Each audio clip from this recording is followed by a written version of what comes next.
The phone trembled in Jalen Carter's hand as he fought to keep his voice from breaking. Around him, the terminal buzzed with the chaotic rhythm of a busy airport, but it all faded into the background, a blur of faces and footsteps, as shame and disbelief coursed through him. His knuckles turned white as he clutched the phone tighter, the glass cool against his cheek. 1 ring. 2. 3.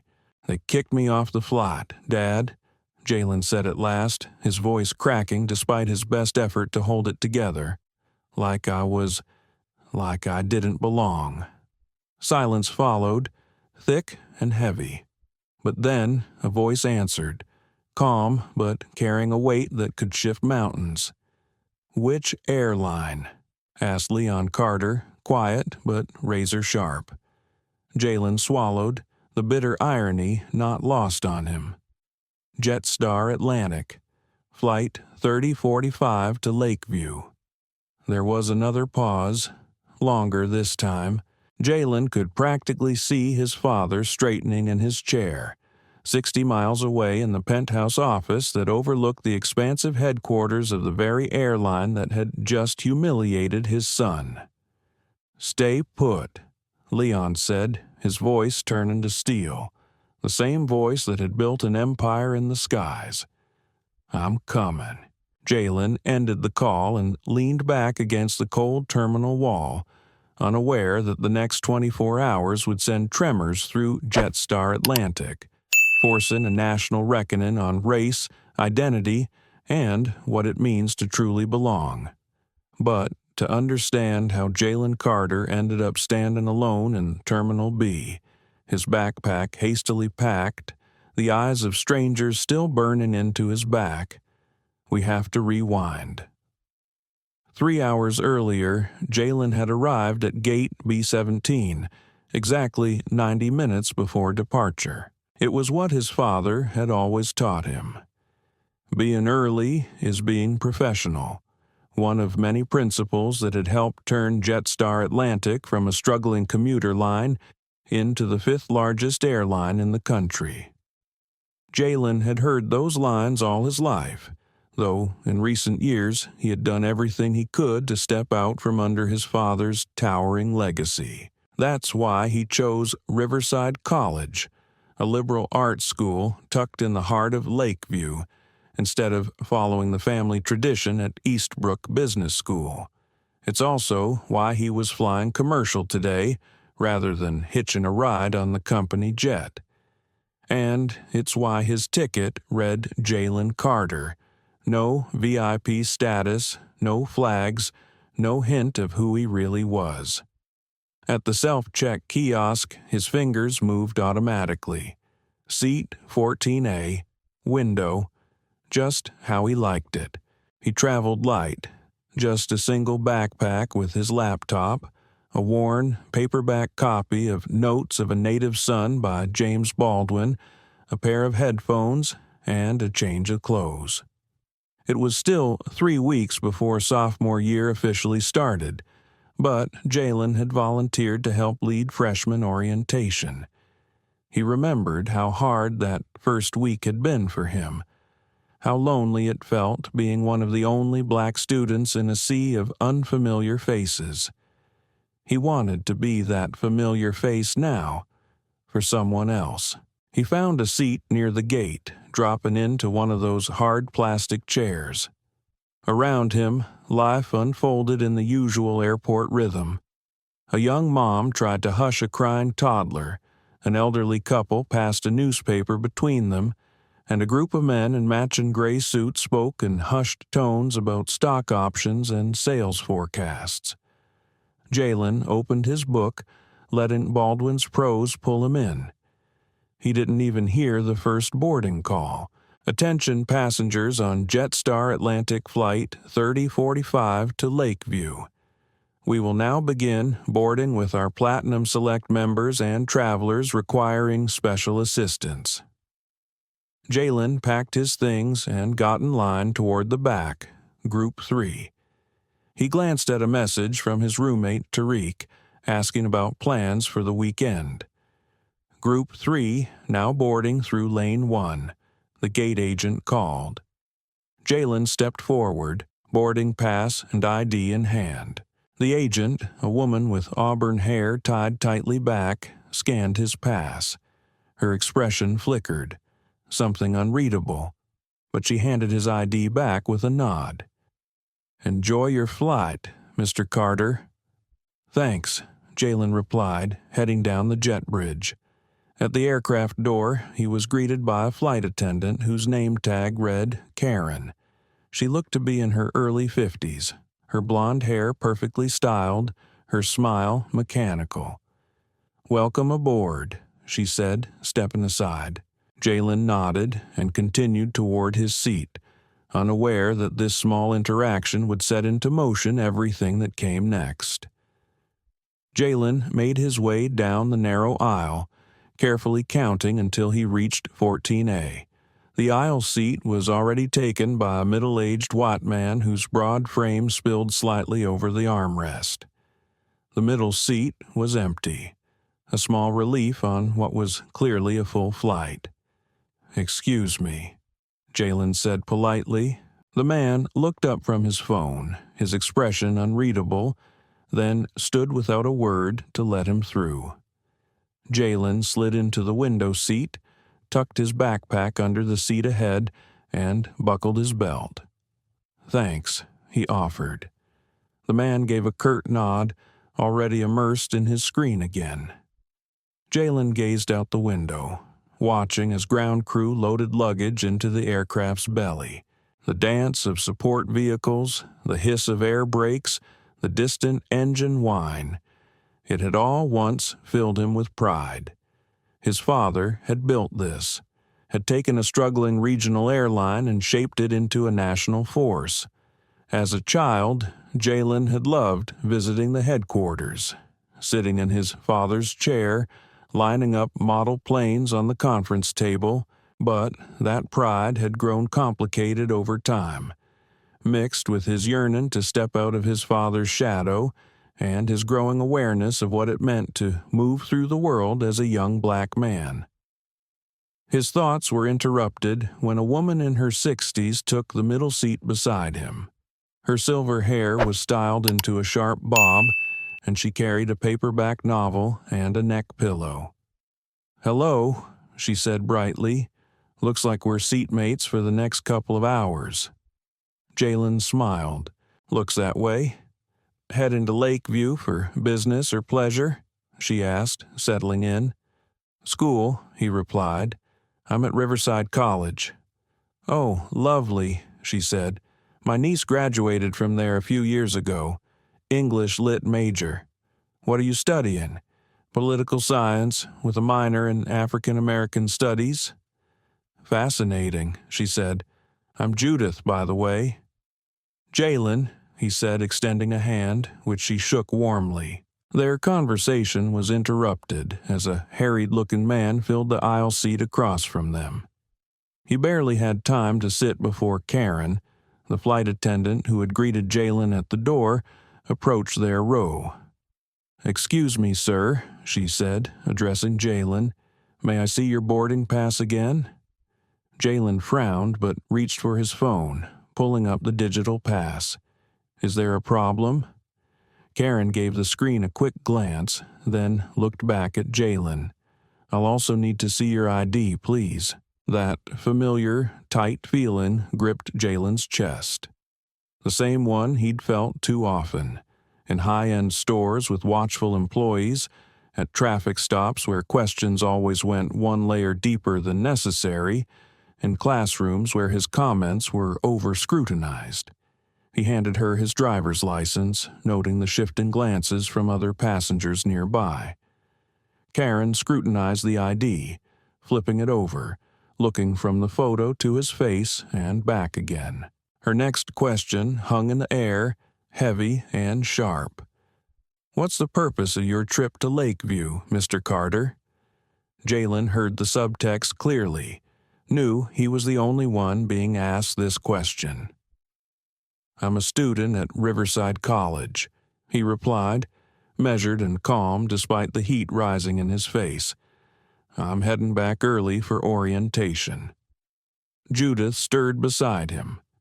"He was just telling me about his studies," she said gently. "Political science." Karen barely acknowledged her. "One moment, please," she muttered before turning and heading up the aisle. "That was strange," Judith murmured. Jalen didn't respond. He stared straight ahead, forcing his expression into neutrality. He knew the drill. Anger wouldn't help. Anger would only confirm what they were already assuming. Minutes passed. Then Karen returned, this time with a male flight attendant and the captain, a tall man with salt and pepper hair and an air of command. "Sir," the captain said, his voice low but loud enough to carry, "there appears to be a concern with your boarding verification. I'm going to have to ask you to collect your things and come with me." It felt like someone had punched the air out of Jalen's chest. What concern? I showed my pass and ID. The captain glanced around uncomfortably, clearly aware of the watching passengers. "Please, let's discuss this outside the aircraft." "I don't understand," Jalen said, not moving. "I'm in my assigned seat. I have a valid ticket. What exactly is the problem?" By now, the cabin had gone quiet. Curious stares and sideways glances surrounded them.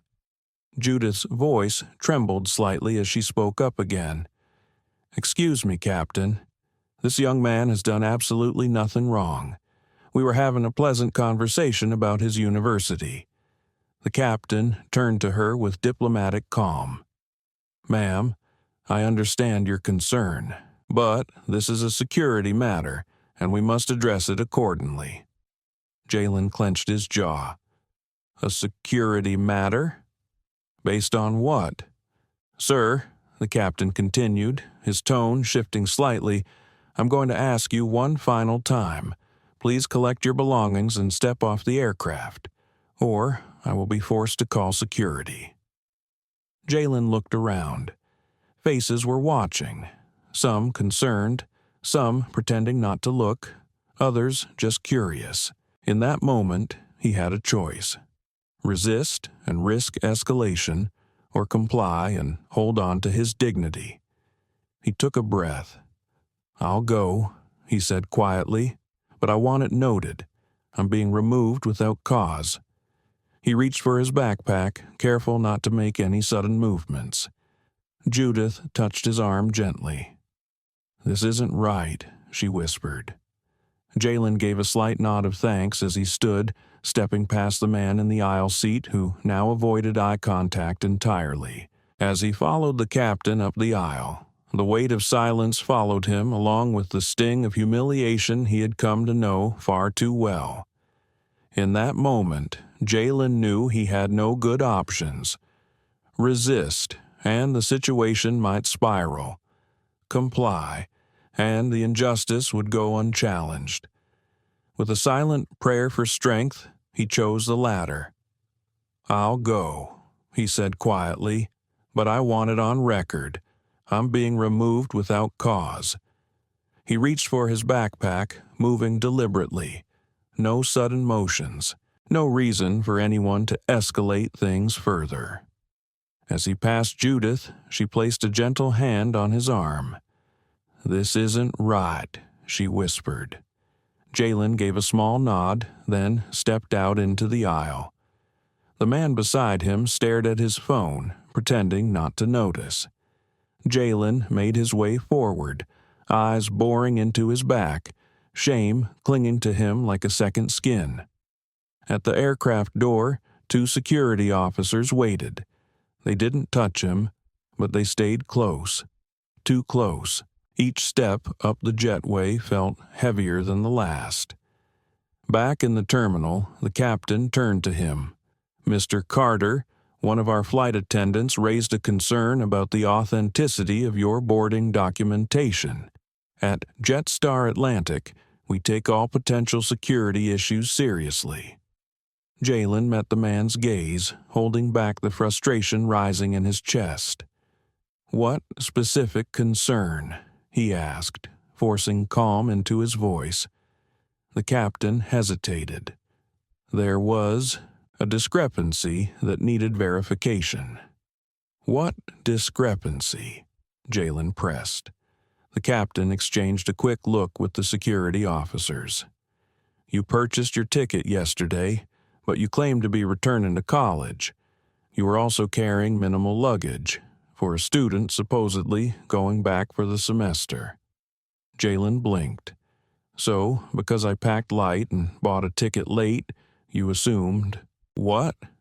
That I was using a fake ID? Trying to hijack the plane? Sir, I'm going to ask you to lower your voice, one of the officers interjected firmly. Jalen took a breath, steadying himself. I changed my travel plans last minute, he said. I'm volunteering for freshman orientation. It starts before the semester. And I didn't bring much because I already have everything I need at my apartment in Lakeview. The captain's expression didn't budge. We'll need to verify your enrollment with Riverside College. Fine, Jalen said, pulling his student ID from his wallet. Call them. Confirm it. But I have a right to know. Was there something else behind your decision? I'm not sure what you're suggesting, Mr. Carter. I think you know exactly what I'm suggesting, Jalen replied quietly. Was anyone else removed from that flight? Anyone else questioned about their ID after already boarding? Or was it just the black kid in seat 14A? Silence. Thick. Uncomfortable. The security officers shifted slightly. We'll need some time to complete the verification, the captain said eventually. Your flight is departing now. If everything checks out, we'll rebook you on the next one to Lakeview. Without another word, he turned and walked back down the jetway. Jalen stood there, flanked by security, as a customer service agent approached. A young woman with kind eyes. I can help you over here, Mr. Carter, she said, gesturing toward the desk. As Jalen followed her, he looked out through the giant windows. His flight was already pushing back from the gate, its nose turning toward the runway. Judith and all the others who had watched his humiliation were on board, headed to Lakeview without him. At the counter, Jalen pulled out his phone and dialed his father. 60 miles away, Leon Carter ended the call with his son and sat frozen at his desk. The words replayed over and over. They pulled me off the flight, Dad, like I was nothing. At 62, Leon had built Jetstar Atlantic from the ground up. What began as a small charter outfit with 2 aging prop planes had grown into a fleet of over 200 aircraft, connecting cities across the country. He had guided the company through oil spikes, financial downturns, and the shattering impact of 9/11. And now, his only child, his son, had been racially profiled and removed from one of his own flights. His corner office overlooked the sprawling Jetstar campus, clean lines of modern buildings, branded shuttles zipping between hangars, and the silhouettes of jets taking off in the distance. On his desk were 2 framed photographs. One was of his late wife, Naomi, taken a year before cancer took her. The other was of Jalen, grinning in his high school graduation robe, his eyes mirroring Naomi's joy, a look that still brought Leon to the edge of tears. He turned in his chair to face the glass wall, his reflection pale against the sky. Leon Carter wasn't known for outbursts. His anger, when it came, was quiet, focused, dangerous in its precision. He reached for the intercom. Maya, he said to his executive assistant, clear my schedule, then get me on the next flight to Reagan Regional. Use the private code. Yes, Mr. Carter, she replied immediately. Should I tell the board you're canceling the finance briefing? Family emergency, he said. And, Maya, get me all the details on Flight 3045. Passenger list, crew roster, names of everyone involved. Of course, I'll have it sent discreetly. Leon ended the call, then opened the bottom drawer of his desk. Inside was a small leather journal Naomi had given him on their wedding day. It held the founding principles of the airline, values they'd crafted together: safety, integrity, respect, excellence, accountability. His hand lingered on the final word: accountability. Someone would be held responsible. Not just because this was his son, but because this was his company, and it would never stand for this. Not again. When Leon Carter got angry, it wasn't loud or reckless.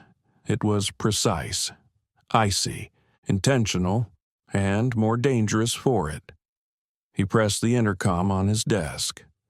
"Maya, clear my schedule for the rest of the day. I need a seat on the next flight to Reagan Regional.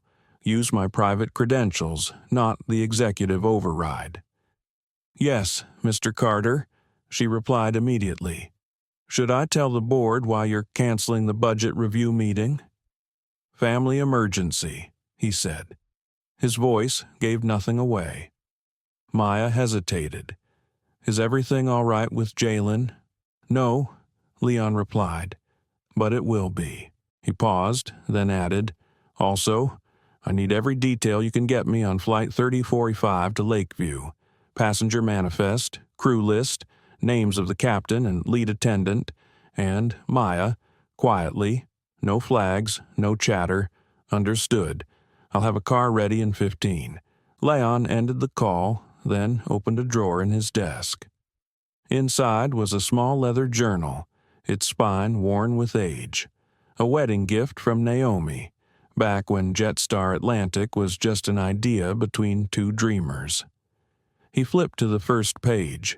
Her handwriting, neat, elegant, had listed the founding principles of their airline: safety, integrity, respect, excellence, accountability. He ran his fingers across the last word: accountability. Someone would answer for what had happened to Jalen today, but first he needed to understand everything. He closed the journal, slid it into his briefcase alongside his laptop, and checked the time on his vintage Omega. Another gift from Naomi. He could be in D.C. within 3 hours. Jalen would have to wait just a little longer. But this had to be handled in person. Some moments demanded not just authority, but presence. As Leon zipped his case, his phone buzzed with a message from Maya. Flight 3045 manifest sent to secure inbox. Car arriving in 10. Jalen was listed, but now removed from manifest. Captain Gavin Whitlow. Chief F.A. Karen Davis. Leon read the names aloud under his breath. Gavin Whitlow, Karen Davis. By this time tomorrow, they would understand the gravity of what they had done. Not because they had embarrassed the CEO's son, but because they had violated the very ethos Jetstar Atlantic had claimed to uphold. He stepped into the private elevator, descending to the executive garage. The moment the doors slid open, a black Audi sedan waited at the curb.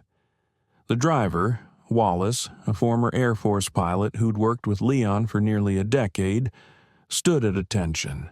"Reagan Regional, sir?" he asked as he opened the door. "Yes, and we'll need to make good time, Wallace." "Understood." As they pulled away from Jetstar headquarters, Leon reached for his phone one more time.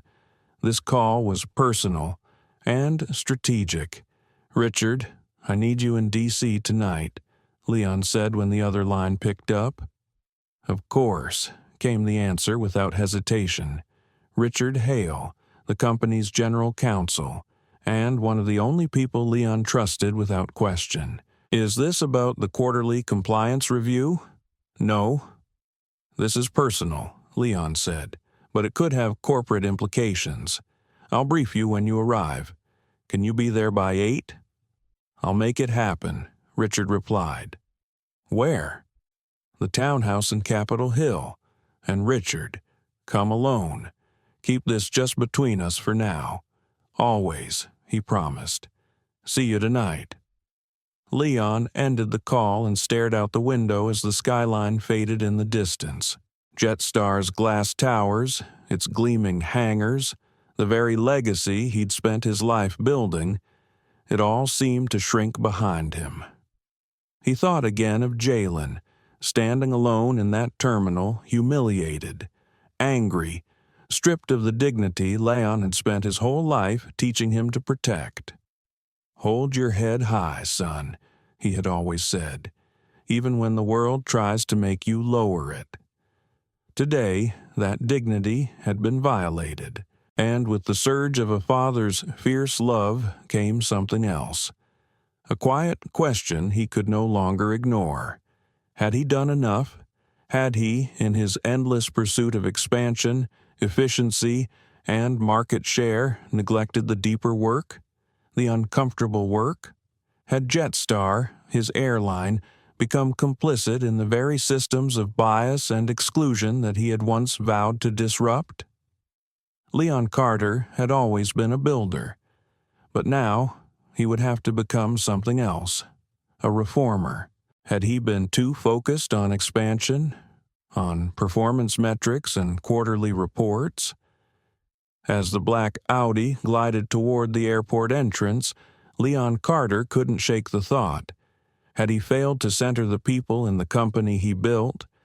The answer stung more than he expected. This wasn't just about Jalen.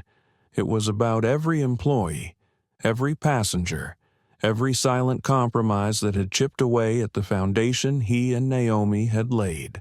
No more. This incident would be addressed, absolutely. But more than that, it would become a catalyst for reckoning, for reform, for transformation.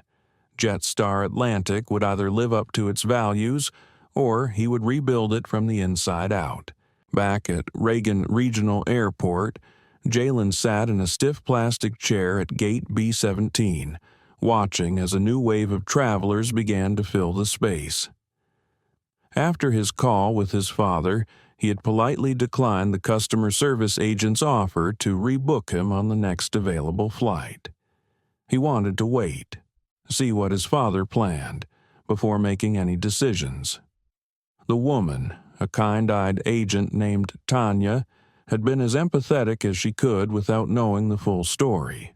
"I'm so sorry for the inconvenience, Mr. Carter," she had told him gently.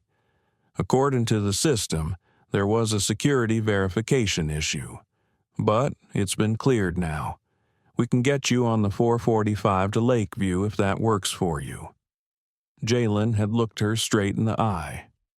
What was the verification issue? Tanya hesitated, scanning her screen again. "I don't have the details, honestly. Just that it's marked resolved. You're cleared to travel." He'd thanked her, but declined. "I need to check in with someone first." Now, he watched the steady rhythm of airport life. Flight crews moved with mechanical precision. Families herded children and carry-ons. Business travelers murmured into phones, half listening to boarding announcements. His phone buzzed. A message from Tariq. "Did you make your flight? On my way to pick you up." Jalen sighed and typed back, "Change of plans. We'll explain later. Don't come yet." Tariq's reply came quickly. "Everything okay? Dealing with some BS? I'll call you tonight." He tucked the phone away and leaned back, letting the ambient noise fill the silence left behind by frustration. His thoughts drifted, inevitably, to his father. Leon Carter was a man of deliberate movements and quiet strength. As a teenager, Jalen had often bristled at his dad's careful pacing, especially when emotions ran high and injustice felt immediate. But Leon had once told him something that stuck. There's productive anger and destructive anger. One builds things. The other burns bridges you might need later. It was after a teacher had insinuated that Jalen's college acceptances were helped along by affirmative action. That day, Jalen had nearly lost his temper. Instead, he'd started organizing, leading forums, volunteering, making change from within. But today, sitting in a terminal where he'd been publicly removed from a flight, stared at like a threat. It was harder to access that measured approach. The hurt was raw, the shame still close to the surface. That's when he saw her, Karen Davis, the flight attendant who had questioned his credentials. She moved quickly through the terminal, crisp in her uniform, her posture rigid with professionalism. She hadn't noticed him. His seat tucked slightly behind a pillar. Jalen stood before he could think twice. "Excuse me," he said, stepping into her path. Karen stopped, startled. Recognition, and something else, flashed in her eyes. Her back stiffened. "Yes," she said, her tone clipped. "I just want to ask you something," Jalen said, voice calm but firm. "Why did you single me out? What made you question my boarding documents when I had already been cleared?" She glanced around, as if hoping for someone else to intervene. "Sir," she began, "I was following standard protocol. There was a discrepancy that needed to be checked." "What discrepancy?" Jalen asked, echoing the same question he had posed to the captain. "I'm not at liberty to discuss internal security procedures," she said, her voice tightening. "If you have concerns, I suggest contacting customer relations." "I'm not asking about procedures," Jalen said, holding her gaze. "I'm asking about your judgment. Why did you, personally, decide I needed extra screening, when no one else on that flight was stopped?" Her composure faltered, just for a second. A flicker of something crossed her face. Doubt? Shame? Guilt? "It wasn't personal," she said, the words automatic. "It felt personal," Jalen replied. "Being pulled off a plane in front of dozens of people, watched like a criminal, judged with nothing but a glance. That's about as personal as it gets." Karen's lips tightened. "I'm sorry you feel that way, but I have a job to do, if you'll excuse me." She moved past him, quickly vanishing into the stream of travelers. Jalen stood still, the conversation echoing in his mind, not for closure, but for clarity. He hadn't expected an apology, but a flicker of awareness, of responsibility. Apparently, that was too much to ask. He sat back down, pulled out his copy of Baldwin's Notes of a Native Son, and let the words center him. He didn't know what would come next, but he knew this wasn't over. "I need to prepare for my next flight," Karen Davis said, attempting to step past him. But Jalen spoke again, his voice steady, though an unmistakable edge had crept into it. "You know what the worst part was?" he asked. Karen paused. "It wasn't the embarrassment, or even the inconvenience," he continued. "It was watching how quickly everyone around me assumed I'd done something wrong, how easily they believed I didn't belong there." Their eyes met for a fleeting moment, and for just a second, Jalen saw something in hers. Maybe recognition, maybe regret, but it was gone as quickly as it came. "I need to go," she said briskly and turned away, walking off into the terminal crowd without looking back. Jalen watched her disappear, a bitter mix of frustration and weariness weighing on him.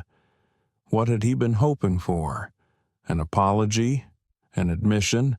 Some acknowledgement that her actions had left a mark? Whatever it was, he wouldn't find it in that conversation. He returned to his seat, pulled out his worn copy of Notes of a Native Son, and let the pages steady him. The words from decades ago felt hauntingly present. To be a Negro in this country and to be relatively conscious is to be in a state of rage almost all the time. Jalen closed his eyes. He felt that rage, not violent, but simmering, buried deep, shaped by every slight, every glance, every extra security check. He took a breath, opened his eyes, straightened his spine, and kept reading. He would not let it consume him. Elsewhere, Captain Gavin Whitlow was completing his post-flight paperwork with his usual attention to detail. 23 years with Jetstar Atlantic, 18 as a captain, with an unblemished record and commendations for handling emergencies mid-air. He took pride in precision, in calm leadership, and in ensuring that every decision he made put passenger safety first. But today, something gnawed at him. The removal of the young man from seat 14A had seemed justified in the moment. The report of a last-minute ticket purchase. Minimal luggage for a student supposedly returning to college. Signs of what Karen Davis had described as nervous behavior. But now, replaying the scene, he questioned the judgment behind it all. The young man had been calm, respectful, cooperative. His documentation had matched, so why had it escalated? As he clicked through the last screen of the digital report in the Flight Operations Center at Lakeview International, First Officer Melissa Reyes approached. She was sharp even after a long flight. At just 34, she was one of the airline's youngest international co-pilots, known for her steady hand and cool-headed approach in the cockpit. "Everything squared away, Captain?" she asked. "Just finishing up," Whitlow said. "You headed home or staying overnight?" "Staying. I've got the Madrid leg tomorrow." She hesitated, then lowered her voice slightly. "Can I ask you something? About what happened before takeoff?" Whitlow stiffened, but nodded. "Go ahead. Was there something more going on with that passenger? Something security didn't tell us? I've just never seen someone removed after boarding over documentation. Usually, that stuff's caught earlier." Whitlow took a moment before answering. Karen reported concerns. She flagged inconsistencies, ticket timing, behavior. Based on that, I made the call I thought was safest. Melissa nodded slowly. "I get it. Safety first. Always." She picked up her flat bag, just seemed out of the ordinary. "It was," he admitted. She turned to leave. "Have a good flight tomorrow, Captain." "You too, Melissa." Once alone, Whitlow remained seated, replaying the decision in his mind. Had he acted too quickly? Should he have pressed for more concrete evidence before pulling a paying passenger off a flight? His phone buzzed. It was a message from the company's scheduling system. He expected information about the Madrid route, but instead, the notification surprised him. "Captain Whitlow, please report to Suite 450 at CHQ tomorrow at 9 a.m. for an operational review. This is a priority meeting. Your scheduled return flight has been reassigned. For questions, contact the Chief Pilot's office." Whitlow frowned. Operational reviews were routine, but rarely unplanned, and never in the middle of a rotation. He opened the scheduling portal, checking who had taken over his next flight. No information. Something was happening, and it wasn't going away quietly. The message from the Chief Pilot's office was formal, almost sterile, but for Captain Gavin Whitlow, it might as well have been written in bold red ink. In over 2 decades with Jetstar Atlantic, he had never been pulled from a scheduled rotation for an unscheduled operational review. Especially not midweek, and especially not after a routine domestic flight. Whatever was waiting for him in that meeting room tomorrow, it wouldn't be business as usual. With a quiet sigh, he gathered his belongings and headed for the hotel shuttle. His usual post-flight calm now replaced by a slow, creeping unease. Across town in the suburbs of Lakeview, Judith Bell sat in the soft lamplight of her daughter's guest room, her thoughts still tangled in the events of the day. She couldn't stop thinking about him, the young man in seat 14A, the composure he'd shown, the visible pain behind his eyes, the way he'd stood there, surrounded, shamed, and yet unbowed. During the flight, Judith had tried to speak up. She'd said something, a few soft-spoken words to the captain, but that was all. She hadn't stood. She hadn't fought. A retired high school principal from New Hampshire, Judith had spent years championing equity in education. She had prided herself on creating classrooms where every student, especially those marginalized, felt seen and safe. And yet today, faced with a glaring injustice, she had done so little. Her daughter, Claire, entered the room carrying 2 cups of tea. "You've been quiet tonight," she said gently. Judith took the cup with a soft "thank you," then admitted, "Something happened on my flight, and I can't let it go." She described it all: Jalen's removal, the silence of the passengers, the look on his face. "The worst part is, I saw it happening," she said, "and I knew it was wrong. And still, I just let them take him." Claire sat beside her on the bed, placing a hand on her arm. "That sounds awful. Did you catch his name?" "Jalen," Judith said quietly. "He was studying political science at Riverside College." She put down her tea. "I think I need to do more than feel guilty. I need to speak up." Claire nodded. "That's what you always taught us. Do the right thing, even when it's uncomfortable." A plan began to form in Judith's mind. "I'll call Jetstar first thing in the morning, and if they brush me off, I'll try to reach someone at the college. Maybe they can help me get in contact with him." Claire hesitated. "Is that appropriate? Tracking him down like that?" Judith considered it seriously. "I'm not sure, but staying silent feels worse. That young man deserves an apology, from the airline certainly, but also from people like me who saw what happened and didn't do enough to stop it."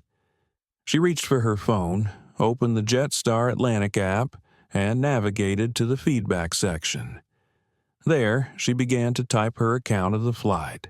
She described what she had seen, how it had made her feel, and why it couldn't go unaddressed.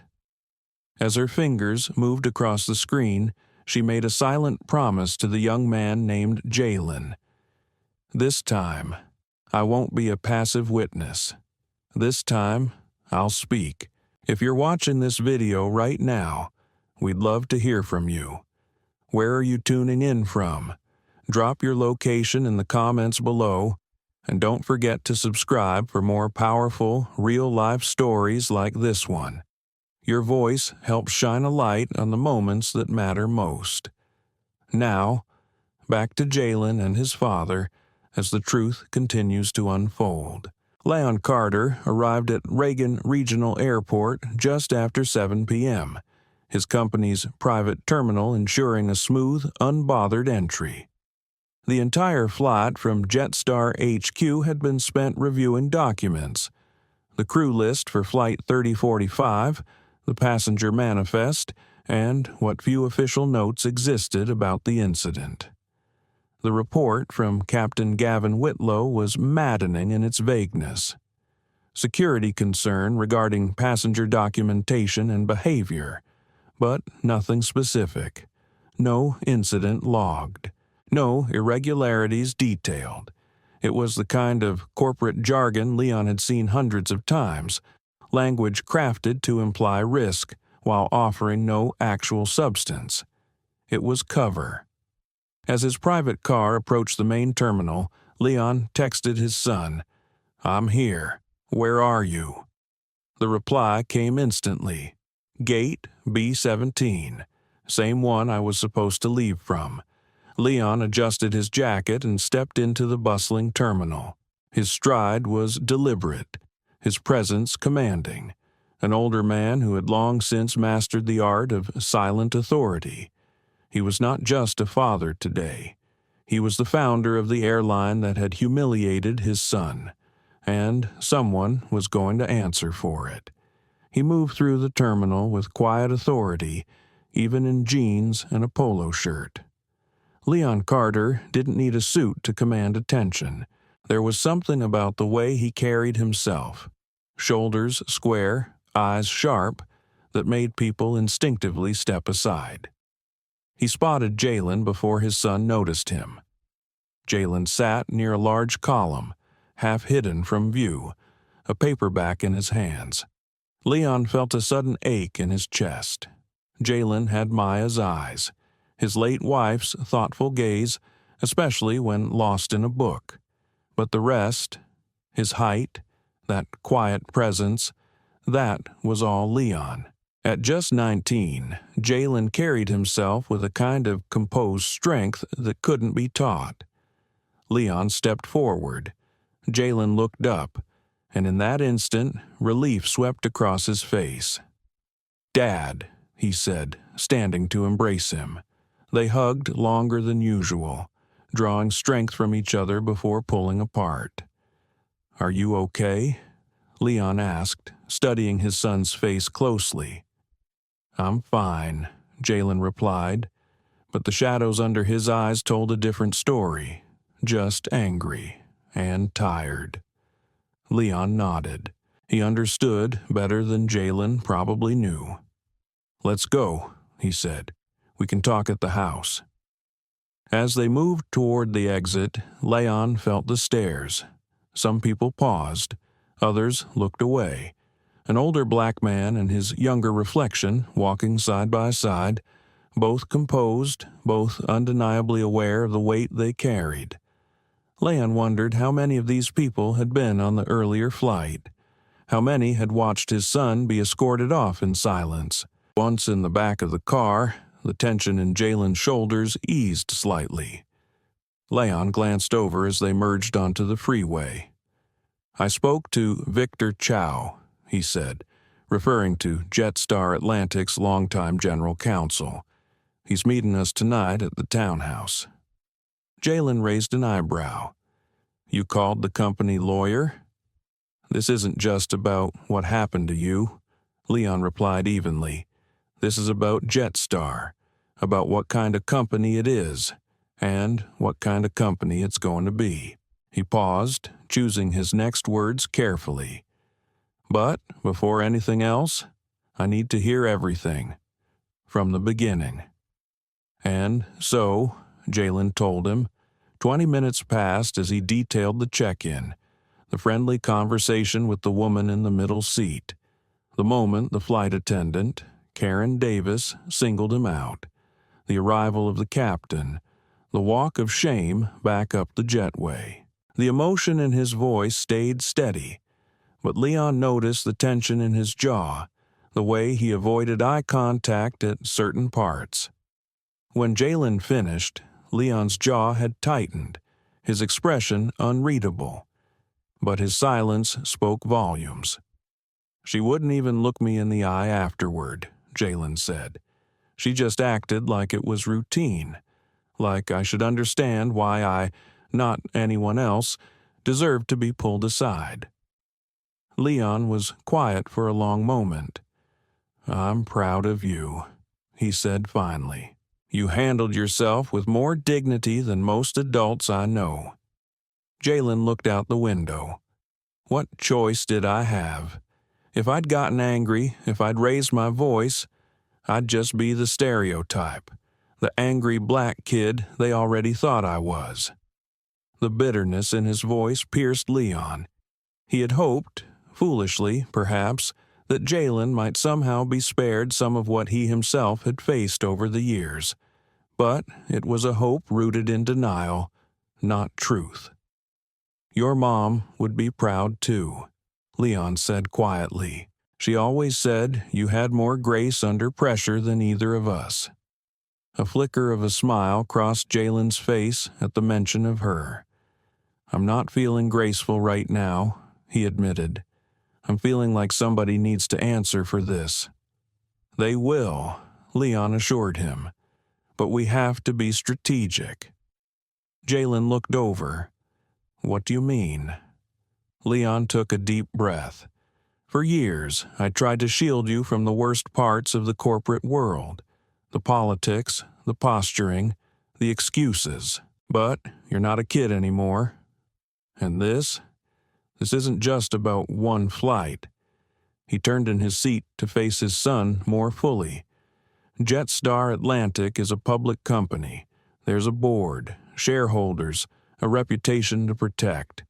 If we go about this the wrong way, they'll rush to damage control, throw out an apology, maybe suspend someone, offer you a voucher.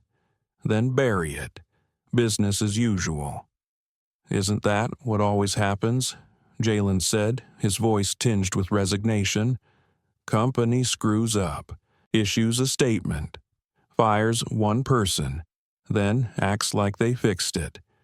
"Usually, yes," Leon admitted, "but this time is different." "Because I'm your son," Jalen replied quietly. Leon hesitated, partly, but mostly because this incident didn't just reveal a bad decision, it revealed a broken system. And I should have seen that before it touched our family. The car pulled into the driveway of Leon's D.C. townhouse, a stately brick building with manicured hedges and ivy crawling up the side. Used mostly for meetings with regulators and senior officials, the house was elegant, private, and secure. As they got out, Leon checked his watch. "Victor should be here in about an hour," he said. "Why don't you get settled? Your usual room's ready." Jalen nodded and headed inside. Leon lingered outside for a moment, his hand resting on the top of the car door. His thoughts swirled. His son, his company, and the painful reality that the legacy he had built might be more flawed than he wanted to admit. And yet, the choice was clear. This wouldn't be buried. This would be the beginning of something bigger. The brick townhouse in Georgetown Heights was filled with memories. Jalen had been there many times growing up, usually on brief visits when his father had meetings with lawmakers or aviation regulators.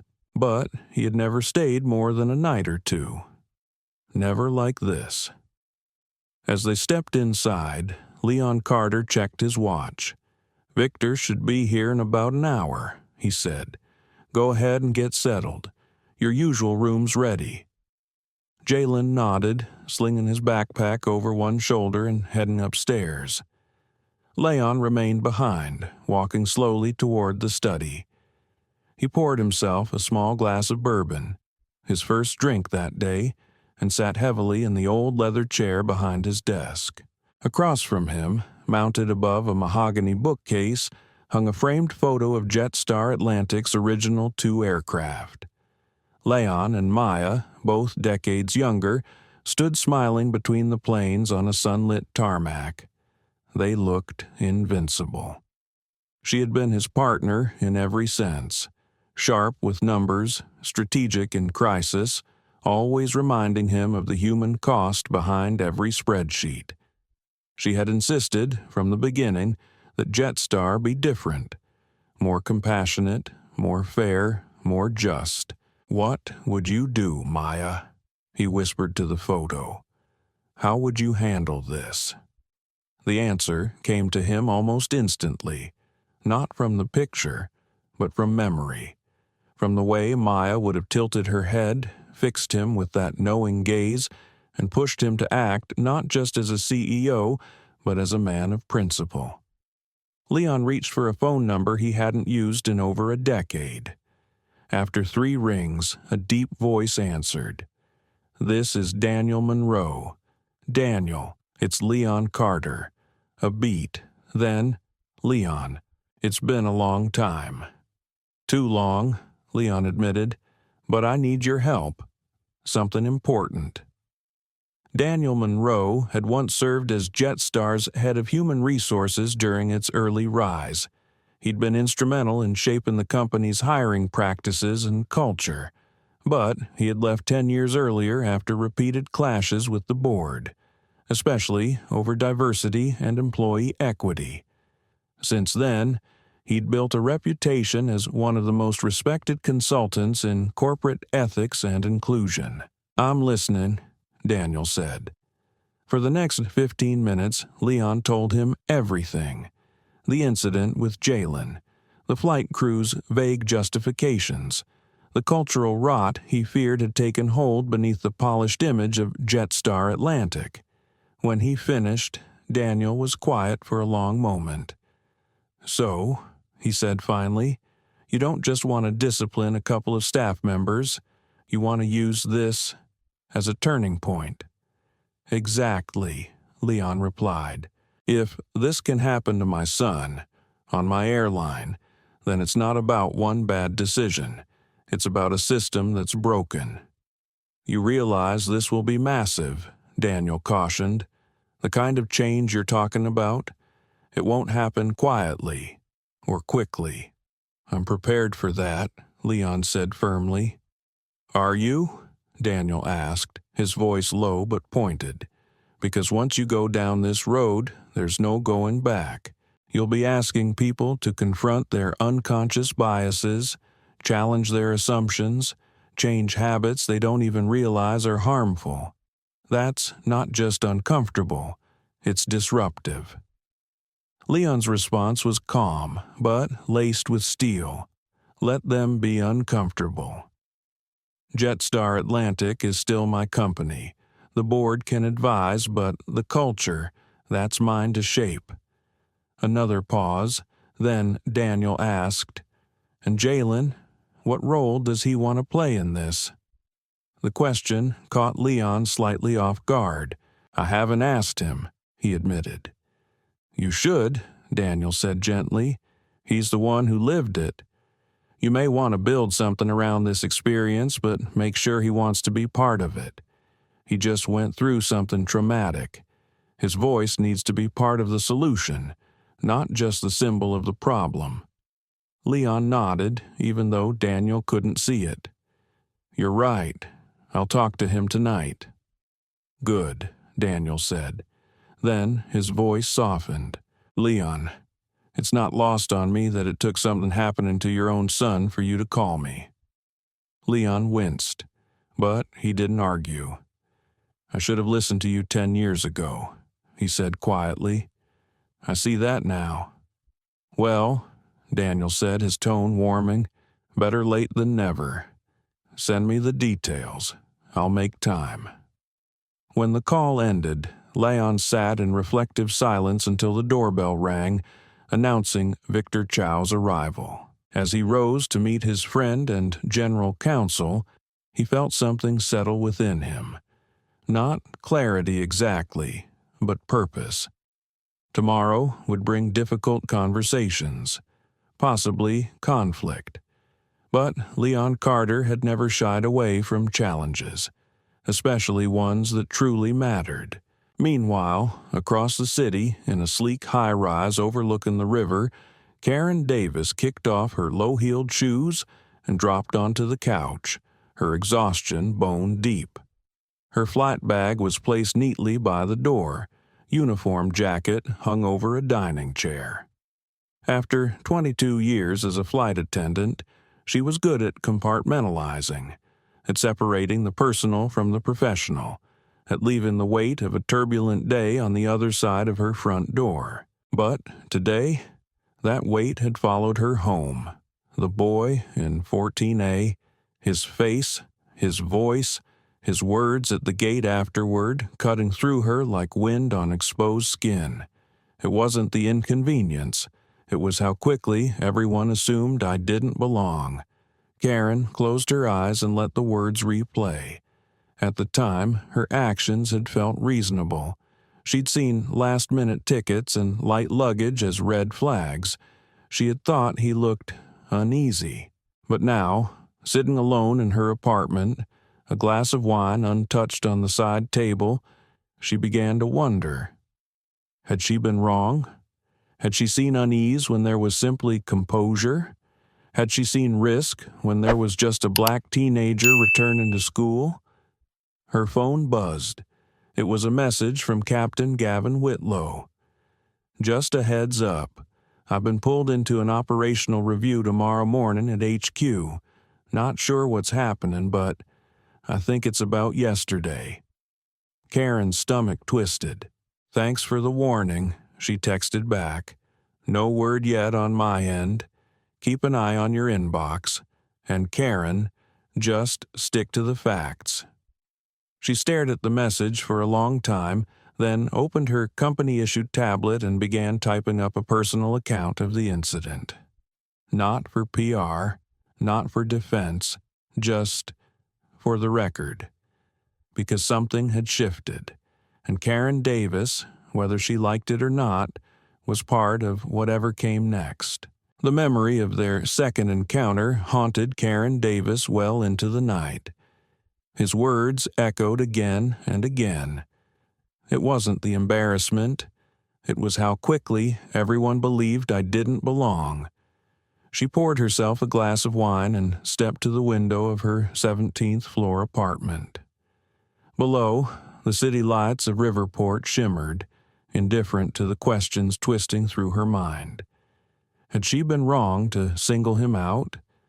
The last-minute ticket? The single bag? What she'd interpreted as nervous glances? It had seemed reasonable. But now, she couldn't help wondering, had she seen what she expected to see because he was a young black man?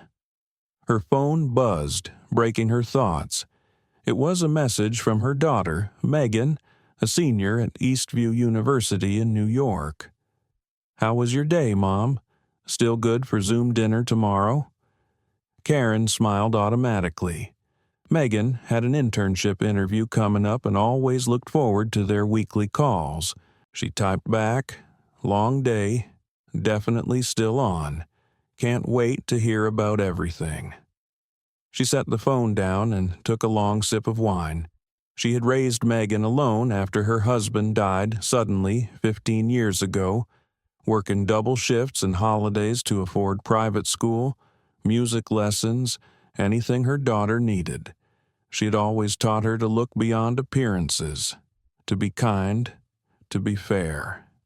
And yet, the phone rang. Karen jumped slightly before seeing the caller ID. Captain Gavin Whitlow. "Hello?" she answered.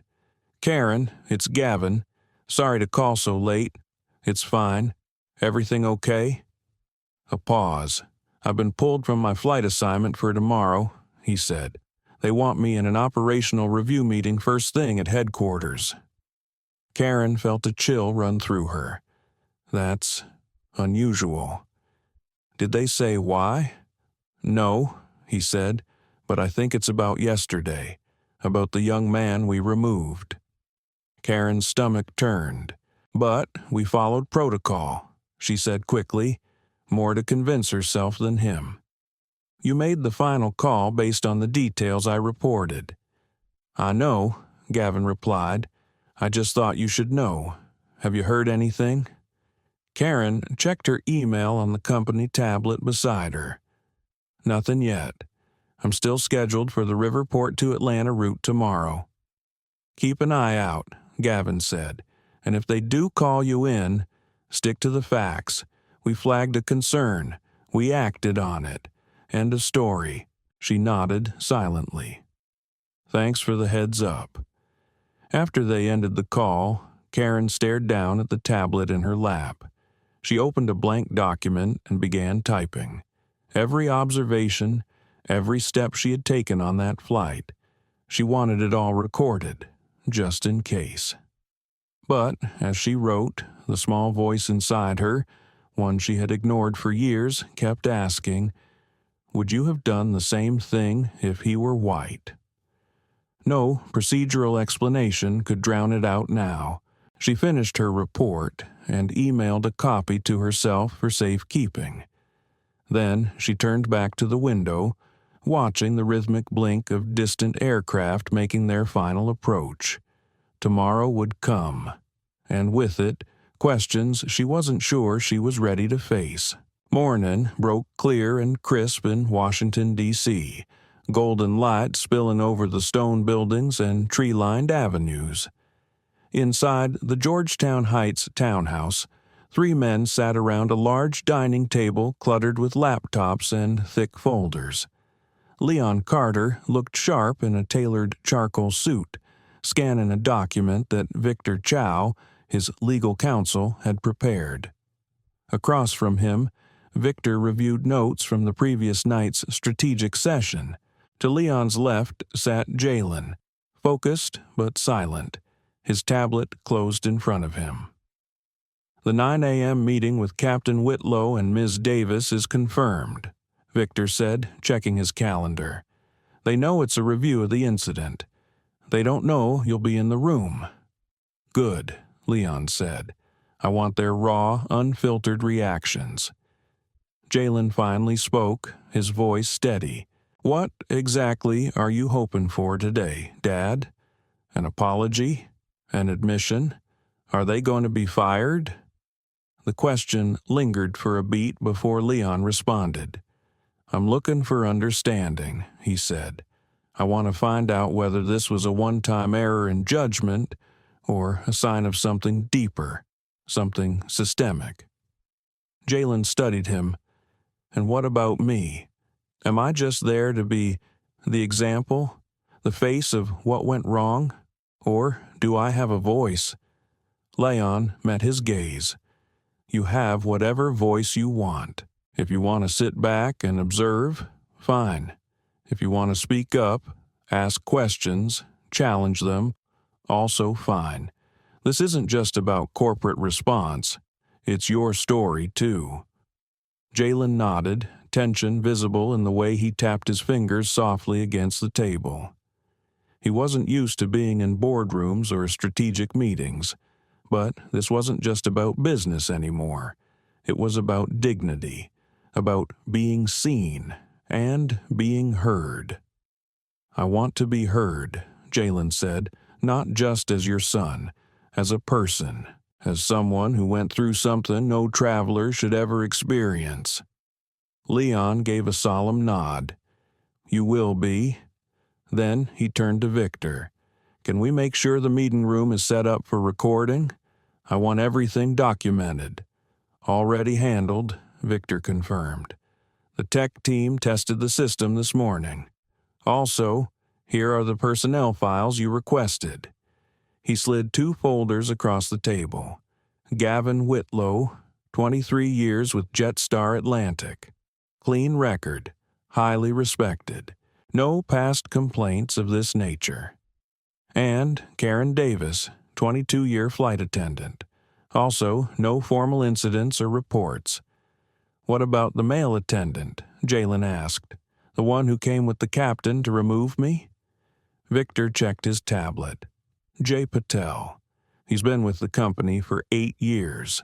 No disciplinary history. He was following the captain's directive, but I've scheduled a separate interview with him this afternoon. Leon looked at his watch. All right, our flight leaves in 90 minutes. Let's wrap this up. As they gathered their folders and laptops, Jalen paused. There was a passenger, an older woman who sat next to me. She tried to speak up. Her name was Elora. Leon looked up. Do you want us to reach out to her? Not right now, Jalen said after a moment. But maybe later. She was the only one who said anything at all. Leon gave a slow nod and mentally instructed himself to have Danielle pull Elora's information from the flight manifest. As they stepped into the car, Leon placed a steady hand on his son's shoulder. Whatever happens today, I want you to know how proud I am, not just for how you handled yourself, but for being willing to help fix this. Jalen nodded, eyes forward. Let's just make sure it actually changes something. Not just for me, for everyone who looks like me. Leon felt the full weight of that truth. Today wasn't just about righting a wrong, It was about confronting the hidden flaws in the company he had built and deciding if it was strong enough to be reshaped from within. At Jetstar Atlantic's Chicago headquarters, Captain Gavin Whitlow arrived 30 minutes early, his uniform crisp even though he wasn't flying. The headquarters rose like glass and steel ambition into the morning skyline, overlooking Lake Michigan's calm blue waters. As he checked in at the front desk, he spotted Karen Davis already in the lobby. "Morning," he greeted, keeping his tone even. "Captain," she nodded, stiff. Her expression was drawn, her back ramrod straight. "Any idea what we're walking into?" "Just that it's about the passenger we removed," she replied. "You?" "Same. Did you prepare anything?" "I documented everything last night," she said. "Every observation, every action. By the book." They shared a tense silence in the elevator ride to the 45th floor. The corporate suite was quiet, almost too quiet. A young assistant from legal met them outside the meeting room. Captain Whitlow, Miss Davis. "Thank you for coming," she said, polite but firm. "Can I offer coffee? Water?" They declined in unison and stepped into the conference room. It was sleek and modern, leather chairs, floor-to-ceiling windows, panoramic views of downtown. Karen leaned toward Gavin once they were alone. "I don't like this," she murmured. "Legal being here? That's never good." Whitlow didn't reply, but he shared her unease. They didn't have long to wait. The door opened, and Victor Chow entered, followed by two people neither expected to see, Leon Carter himself and Jalen. Both Gavin and Karen stood instinctively, taken aback. Gavin had only met the company founder briefly at ceremonies and milestone celebrations, but never like this, never across a conference table with tension thick in the air. "Please, sit," Leon said, his voice smooth but steely. "Thank you for coming on such short notice." Victor took a seat beside Leon. Jalen sat slightly apart, his expression unreadable. Leon let the silence settle for a moment. "This meeting concerns the incident aboard Flight 2187 yesterday," he began. "The removal of a passenger shortly before departure." "Yes, sir," Gavin replied, his throat suddenly dry. Leon gestured toward Jalen. "That passenger was my son." The words landed like a thunderclap. Gavin felt the blood drain from his face. He heard Karen inhale sharply beside him. We didn't know," he stammered, mentally racing. "No." "You didn't," Leon said, voice even but heavy. "I fly under my own name," Jalen said calmly. "No designations, no special treatment. I value my independence and my privacy, and so does my father." There was a moment of tense silence before Leon Carter continued, his voice steady but firm. "I want to be very clear. We are not here today because Jalen is my son. We're here because what happened on the Flight 2187 raises serious concerns about our procedures, our training, and our culture. If this had happened to any passenger, it would demand the same scrutiny." Captain Gavin Whitlow stole a glance at Victor Chow, whose expression remained unreadable. This was clearly not the operational review he'd been expecting. "Sir," Whitlow began cautiously, "we acted in accordance with security protocols. When a flight attendant raises concerns about a passenger's behavior or documentation, we're trained to err on the side of caution." Leon nodded. "I understand that, Captain, which is why I'd like to hear, in your own words, what exactly those concerns were, and why they justified removing a passenger who had already passed through TSA and boarding verification." All eyes shifted to Karen Davis. She straightened in her chair, voice carefully professional. Mr. Carter, as I documented in my report, there were multiple factors that raised red flags. The passenger, your son, had purchased his ticket just the day before. That's often flagged by the system as a security risk.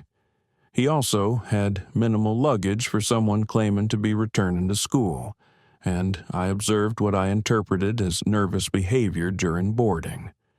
Jalen finally spoke, his tone calm but resolute. "What nervous behavior specifically?" he asked. Karen hesitated. "You seemed on edge, looking at your phone frequently, scanning the cabin. I was texting my roommate," Jalen said evenly, "and looking for my seat, like everyone else." Whitlow interjected, hoping to reclaim some control. Ms. Davis reported her concerns. "I made the decision to remove the passenger, you, for further verification." Jalen raised an eyebrow. "And what verification was actually done after I was removed?" There was a pause.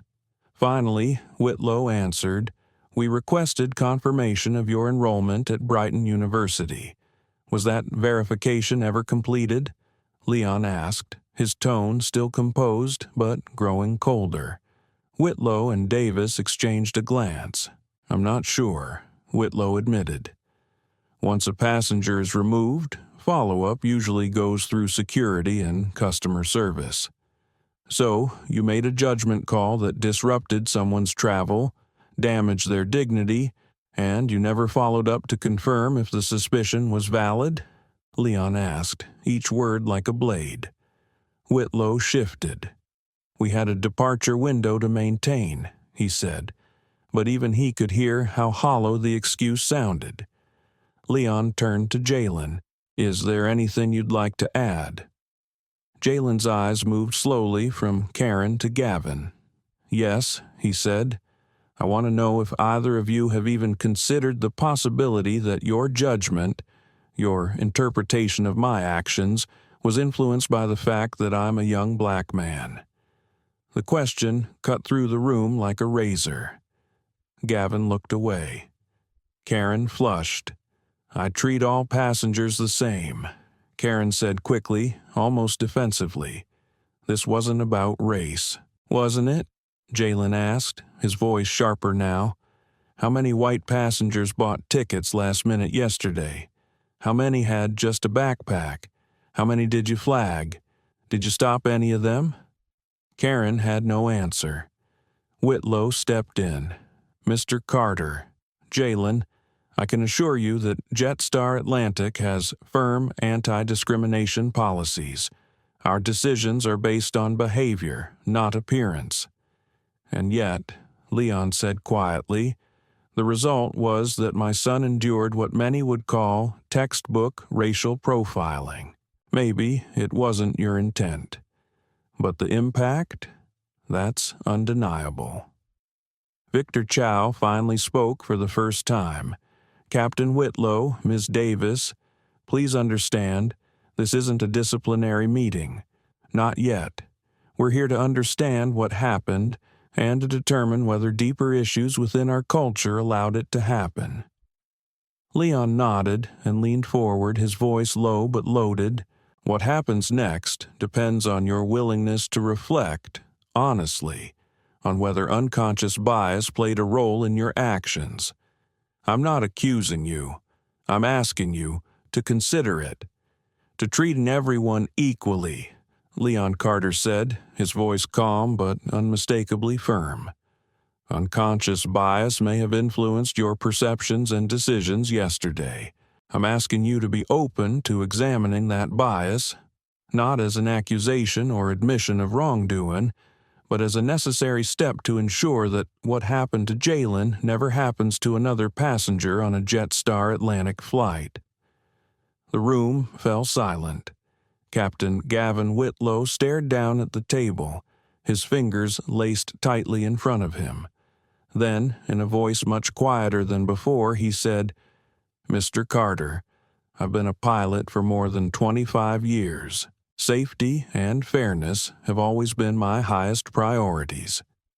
He paused, clearly grappling with something, then added, "But I'm willing to consider that there might be factors influencing my judgment that I'm not fully aware of."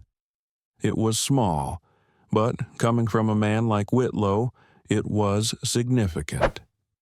Karen Davis, still visibly tense, glanced toward Jalen, meeting his steady gaze. "I stand by my assessment that there were concerns," she said, "but I understand how it must have felt, and I'm sorry for that.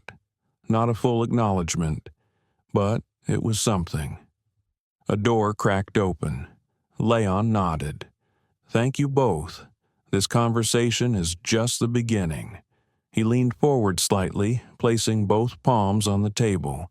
"I've made the decision to launch a full, top-down review of Jetstar Atlantic's training, security protocols, and corporate culture, with a focused effort on addressing unconscious bias and systemic blind spots." Gavin and Karen exchanged alarmed looks. This wasn't just about Flight 2187. This was going to reshape the company. "Every employee," Leon continued, "from senior leadership to entry-level staff, including myself, will be part of this process." He turned to Victor Chow, who slid 2 folders across the table to Gavin and Karen. "We've brought back Malcolm Rhodes, our former head of human resources, to help design the initiative." Gavin blinked. "Rhodes? But didn't he leave after?" "Yes," Leon cut in. "He left because we weren't ready for the changes he recommended. That was a mistake. One I intend to correct." Victor spoke next, his tone matter of fact. "You'll both be placed on administrative leave with pay for the next 2 weeks. During this time, you'll participate in intensive training and consultation sessions." Karen looked stunned. "Administrative leave? But that's usually reserved for—" "It's not disciplinary," Victor said quickly. "We just need your full attention on this process without the distractions of your usual responsibilities." "What happens after the 2 weeks?" Gavin asked. "That depends," Leon replied, "on your participation, what we learn through this process, and the recommendations made by the external consultants." He leaned back in his chair, his gaze unwavering. "My goal isn't to lose experienced professionals. It's to make sure every single employee at this airline is equipped to treat every passenger with equal dignity, regardless of how they look, what they carry, or what name is printed on their boarding pass." As the logistics of the initiative were laid out by Victor, Jalen observed the subtle shifts in the room. Shock, defensiveness, then maybe something resembling reflection. He wasn't sure if any of this would lead to real change, or if it would end up just another corporate PR move. But one thing was clear. Today, they were seeing him, not as a threat, not as a risk, as a person. That alone felt like a small but vital step forward. Across the country, in a quiet kitchen in suburban Evanston, Elena Brooks sat frozen, staring at her phone. An email from Jetstar Atlantic's Customer Relations Department had arrived just moments earlier. Subject: Response to passenger feedback. Flight 2187. From Jetstar Atlantic Customer Relations. Dear Ms. Brooks, thank you for your feedback regarding Flight 2187 on April 1st. We take all customer concerns seriously, especially those involving our core values of dignity, equity, and respect. Your detailed account of the incident involving the removal of a fellow passenger has been forwarded to senior management for immediate review. We would appreciate the opportunity to speak with you directly about your observations. If you're willing, please contact us at the number below at your earliest convenience. Sincerely, Jetstar Atlantic, Customer Relations Team. Attached was a direct number, not the usual customer service line. Elena blinked, processing. Less than 24 hours had passed since she submitted her online feedback, and someone in the company had taken it seriously. "Sarah," she called into the hallway, voice slightly shaky. Her daughter appeared moments later, wiping her hands on a dish towel. "What's up, Mom?" Elena held up her phone. "They want to talk. About the flight. About Jalen." Sarah looked at her mother with quiet pride. "Looks like your voice mattered after all." Back in Elena Brooks' cozy kitchen in Evanston, her hands trembled slightly as she clutched the phone. "Something's happening with that airline complaint I filed," she called out.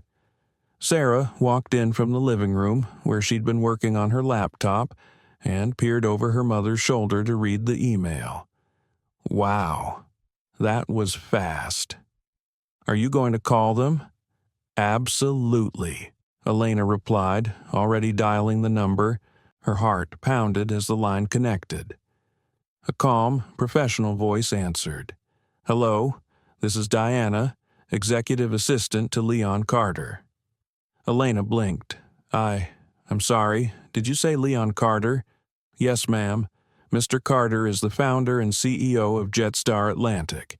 He's personally reviewing what occurred on Flight 2187, and he was particularly interested in your description of the events." Elena's mind struggled to keep up. "I see. Well, I'm happy to provide any details that might help. Actually, Ms. Brooks," Diana continued, "Mr. Carter would like to meet with you in person. He's currently in Chicago and could arrange transportation to our office if this afternoon works for you." Elena's eyes widened. "You mean a car? You want to send a car for me? If 2 p.m. works for you, we can have one outside your residence by 1:30. Elena looked to Sarah, who nodded encouragingly. "Yes," Elena said, voice steadier now. 2 p.m. is fine. Excellent. If you can text your current address to this number, we'll take care of the rest. There's no need to bring anything, just yourself and what you remember from the flight." After ending the call, Elena sat back down, still absorbing what had just happened. "They're sending a car," she murmured. "The CEO himself wants to meet." Sarah raised an eyebrow. "That's a lot. You think this is about that student, Jalen, right?" "I do," Elena said. "And if it is, I'm going to find out why." At Jetstar Atlantic's downtown headquarters, the story was spreading. Employees whispered in elevators and around coffee stations. Something big was happening. The CEO was on site. A major initiative was underway, one that had something to do with a passenger incident and a shift in company culture. In a quiet conference room, Jalen Carter sat alone. He'd asked for some space after the meeting with Captain Gavin Whitlow and Karen Davis. The emotional toll was heavier than he'd expected, but there was also a strange sense of empowerment. Speaking the truth to those who had wronged him, even unintentionally, had lifted something from his chest. Seeing them wrestle with the consequences of their actions brought clarity. A knock on the door broke his thoughts. It was his father. "Mind if I come in?" Leon asked gently. Jalen nodded. Leon took the seat across from him. "How are you holding up?" "I'm okay," Jalen replied. "Tired, but it felt necessary." Leon nodded. "Victor is debriefing Whitlow and Davis now. Gavin's shaken, but I think he's starting to see the bigger picture. Karen, she's more resistant, defensive, but we'll get there, hopefully." Jalen studied his father. There were new lines in his face, tension carved by responsibility. "This is going to take a lot, isn't it? I mean, changing a company's whole culture?" "Yes," Leon admitted, "and it won't be quick, but it has to start somewhere." He glanced at his watch. We're meeting Elena Brooks at 2 Guam, the woman who sat next to you on the flight." Jalen sat upright. "Really? She filed a complaint?" "She did. Very detailed, too. She didn't just say it felt wrong, she named it, racial bias. She stood up in the only way she could in that moment." "I remember," Jalen said softly. "She tried. Not loudly, but she tried. She didn't look away.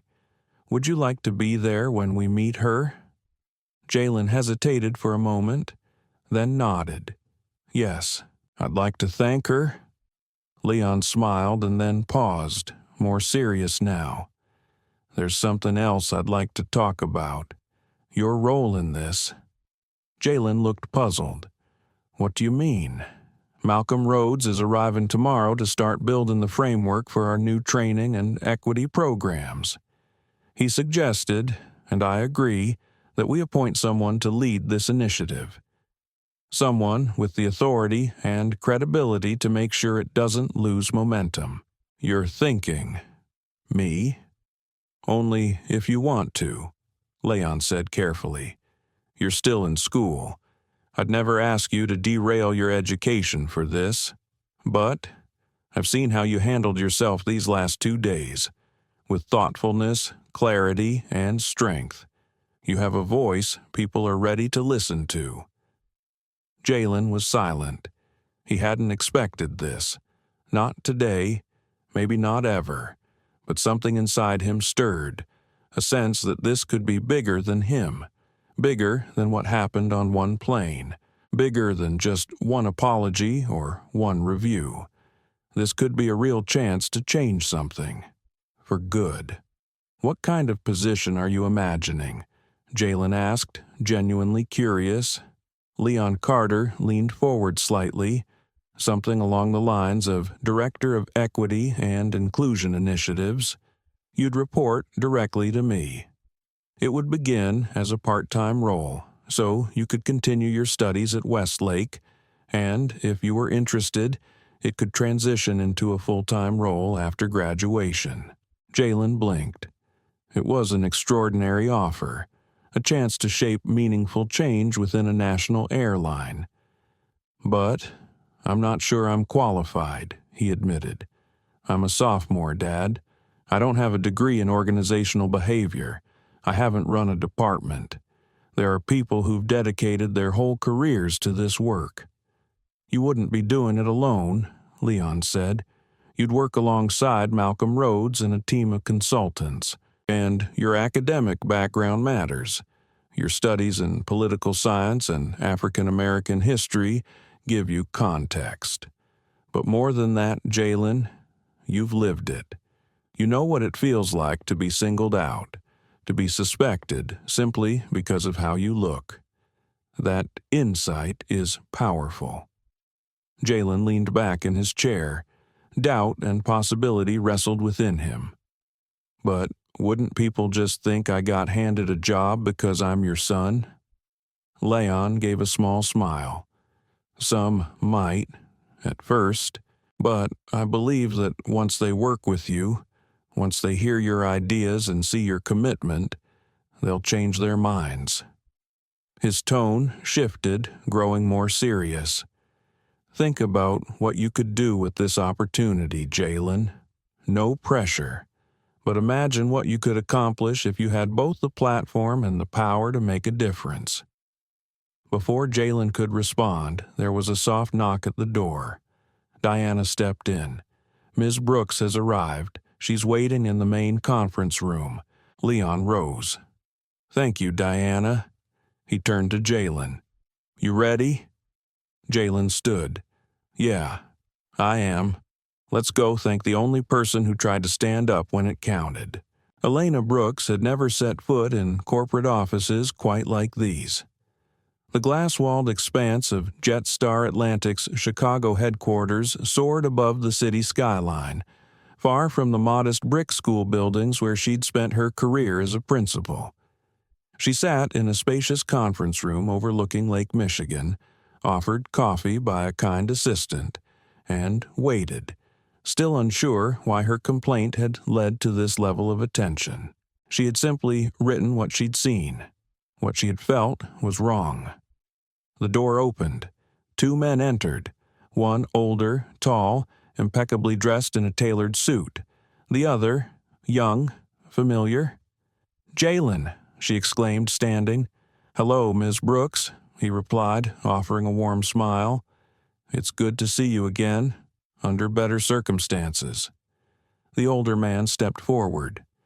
"Ms. Brooks, I'm Leon Carter, CEO of Jetstar Atlantic. Thank you for being here." Elena shook his hand, her mind racing. "Wait, Carter? Are you related to Jalen?"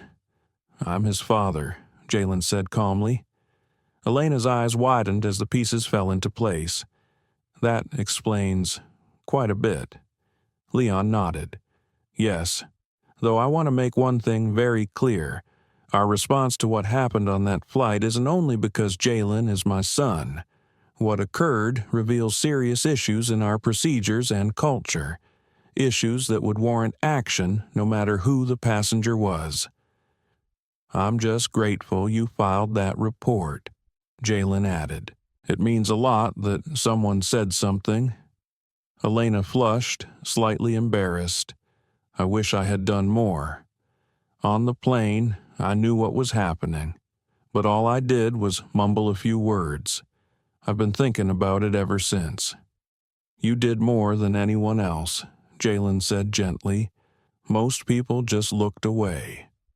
Leon leaned forward.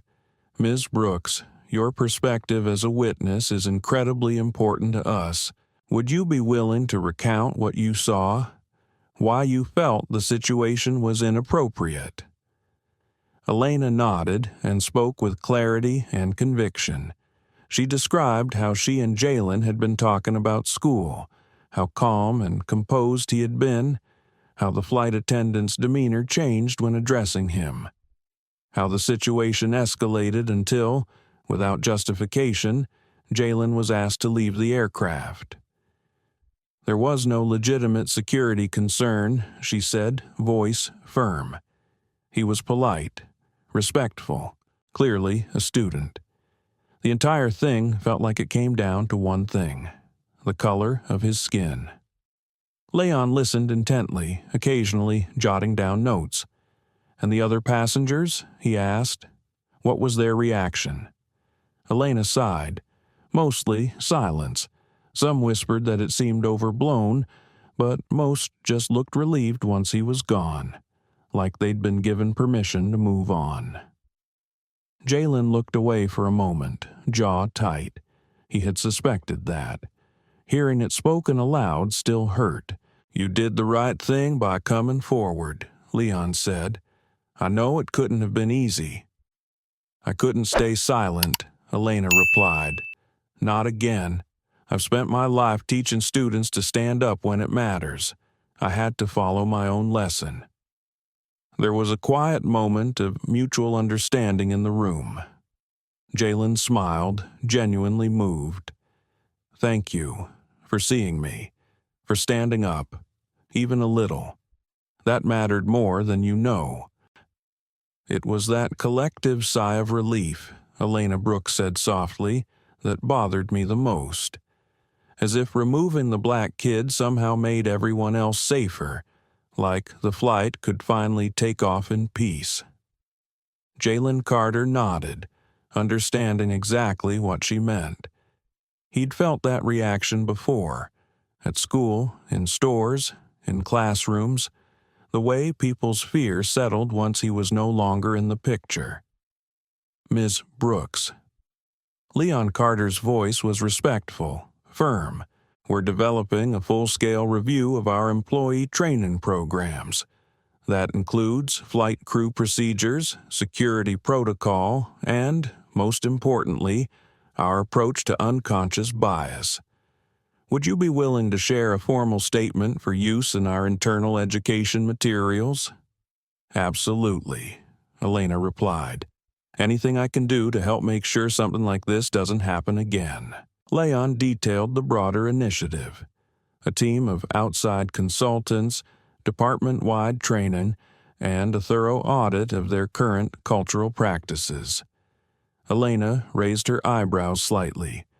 That's a bold plan. Admirable.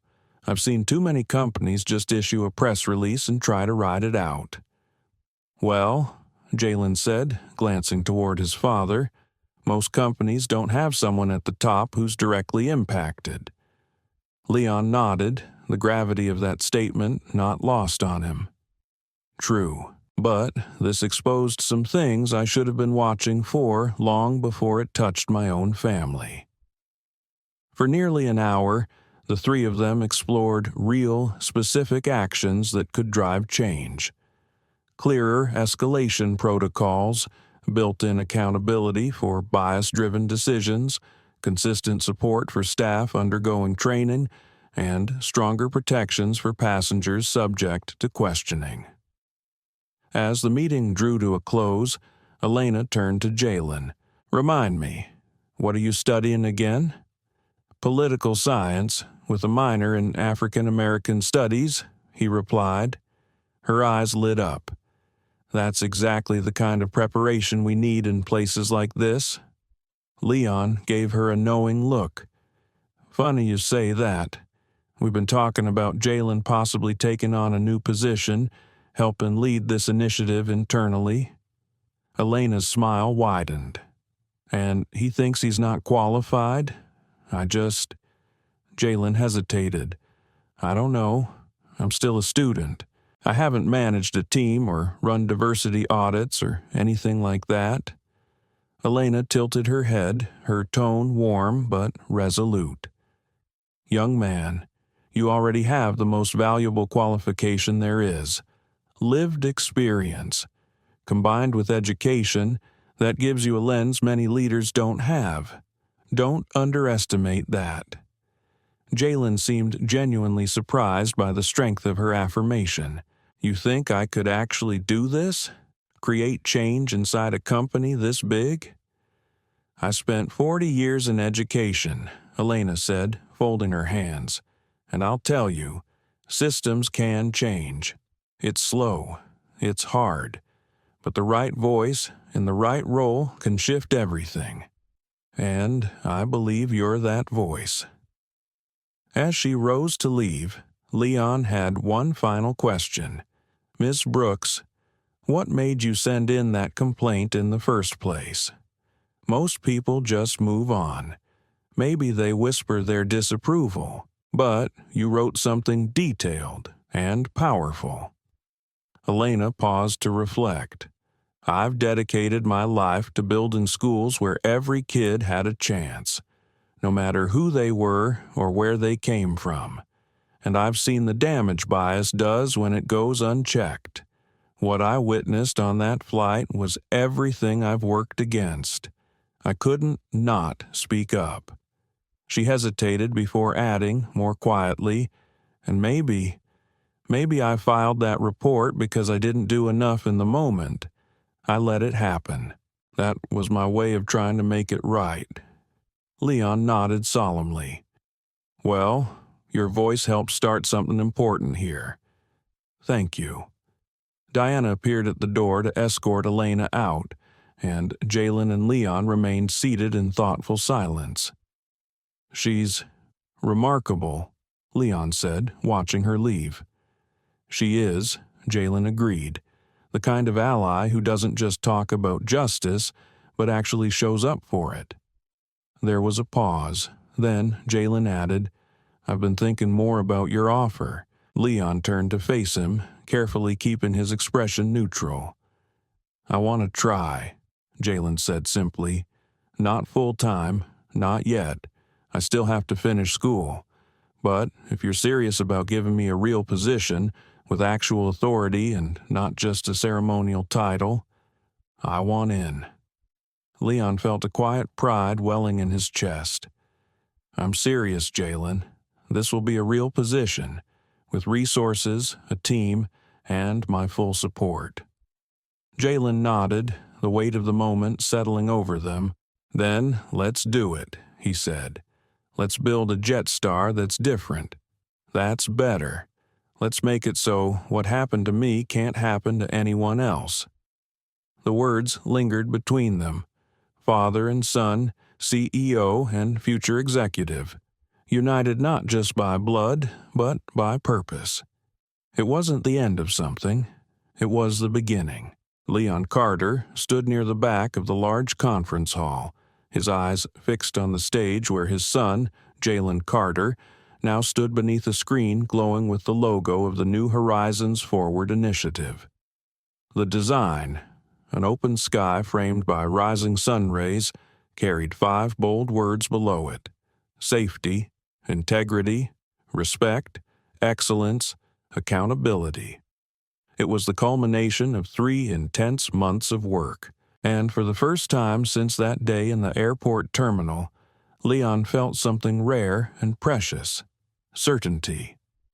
Together, he and his son were building something that could last, something that might not only transform Jetstar Atlantic, but set a precedent across the entire industry. At just 20 years old, Jalen Carter was the youngest person ever to hold a director-level position at Jetstar. Yet, as he took the podium in front of over 200 executives, managers, and training leaders, he looked every bit the part. Confident, composed, and absolutely unshakable. "Good morning," he began, his voice strong and steady. 3 months ago, I boarded a Jetstar Atlantic flight as a regular passenger and was removed under circumstances many of you now know. Today, I stand before you not as a victim of that experience, but as the Director of Equity and Inclusion Initiatives. In the front row, Leon Carter sat with Richard Chan, the company's legal counsel, Michael Robinson, now back as the lead consultant on ethical restructuring, and Elena Brooks, who had since joined the advisory board. All of them watched Jalen speak with quiet pride.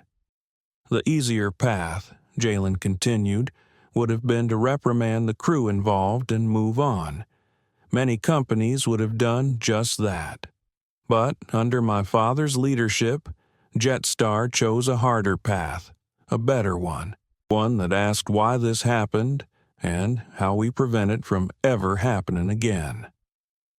The screen shifted to show an overview of the Horizons Forward program. This initiative is not a one-time seminar or a checkbox for compliance, Jalen said. It's a multi-year transformation plan that embeds equity into the very fabric of our operations, from hiring and training to in-flight procedures and customer experience. For the next 45 minutes, he detailed the initiative's bold changes. A complete overhaul of security protocols, with mandatory justification and documentation before any passenger could be flagged for additional screening. Company-wide unconscious bias training, mandatory for all customer-facing staff. Updated hiring practices to ensure diversity at all levels of the organization. A built-in equity review component for every significant corporate decision. This isn't about politics, Jalen said. It's about integrity.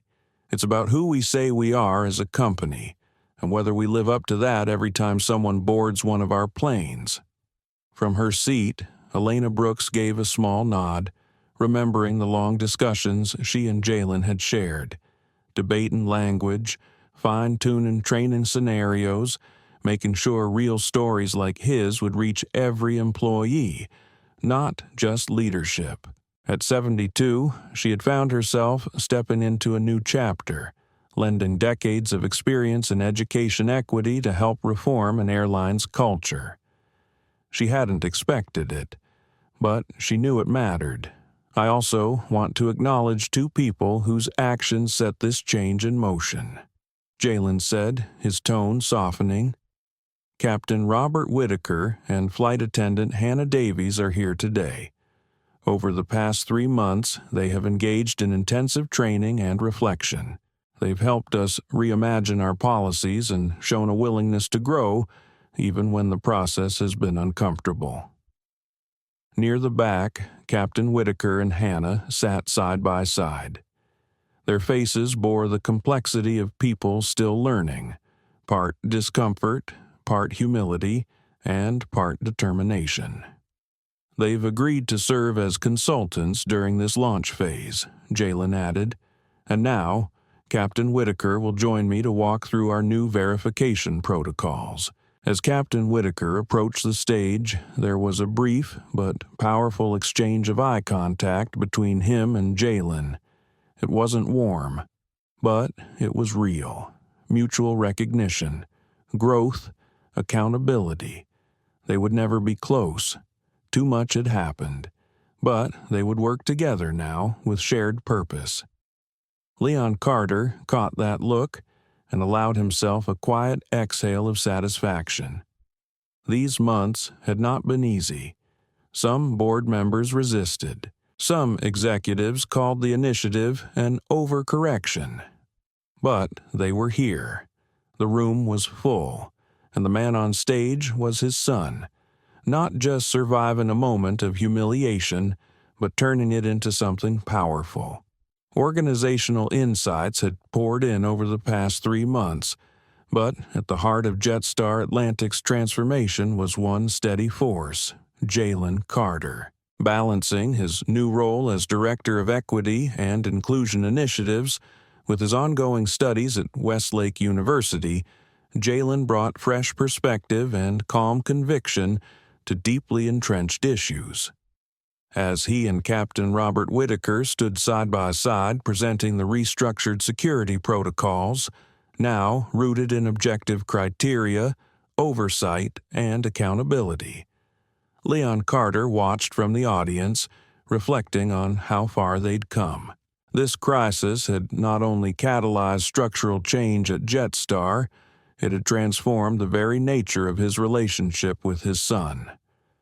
For years, Leon had watched Jalen try to define his own path outside the long shadow of the family legacy. Now, side by side, they were redefining that legacy, together. After the final Q&A session, which Jalen navigated with clarity and grace, Leon approached the podium where his son was gathering his notes. "That was impressive," Leon said quietly, a glimmer of pride in his voice. "You've won over even the skeptics, I think." Jalen smiled, a modest curve to his lips. "Not all of them, but enough to make a start." "More than a start," Leon replied. "This is already reshaping Jetstar in ways I never imagined. The conversations it sparked, the ideas emerging across departments, it's remarkable." Jalen nodded, thoughtful. Changing policies is one thing. Changing people's thinking, that takes more time. "True," Leon agreed, "but I've never been more confident we're on the right path." Across the room, Elena Brooks was deep in conversation with Hannah Davies, a relationship no one would have predicted 3 months ago.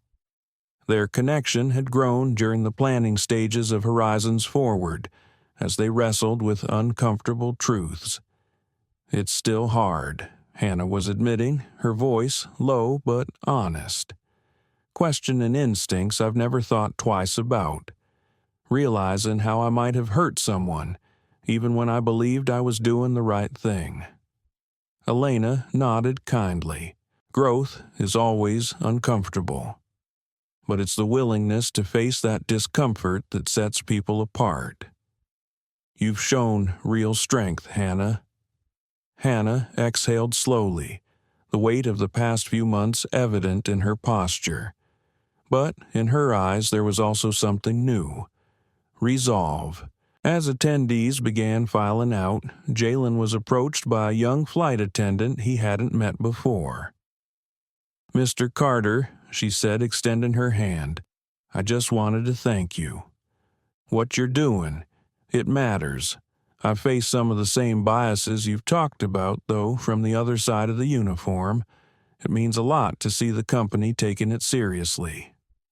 Jalen shook her hand, humbled. "That's exactly why we're doing this," he said. "Not just for passengers, for everyone who works here. Everyone deserves to feel seen, respected, and safe. As the last guests departed and the room grew quiet, Jalen packed up his materials and headed back to his office, a small but symbolic space just down the hall from his father's. He had a meeting in an hour with the training development team and a video call with his professors at Westlake, where his independent study had evolved into a case study on institutional reform. His life had pivoted sharply from that painful day aboard Flight 7821, an experience that had stripped him of dignity in public, but one he had transformed into purpose. As he walked through the corridors of Jetstar's headquarters, colleagues now greeted him not with curiosity, but with respect. A quiet nod here, a sincere good afternoon there. Recognition not of his title, but of the impact he was making. He thought back to something his father had once said, "Productive anger fuels change. Destructive anger just burns bridges you might need later." Jalen had chosen the productive path, and while one initiative wouldn't dismantle every bias woven into corporate America, Jetstar Atlantic was moving forward, imperfectly perhaps, but intentionally, toward a future defined not just by growth, but by justice. As he stepped into his office and set down his bag, Jalen allowed himself one moment of reflection. Beginnings, he thought, are the most important part of any journey, and this was just the beginning.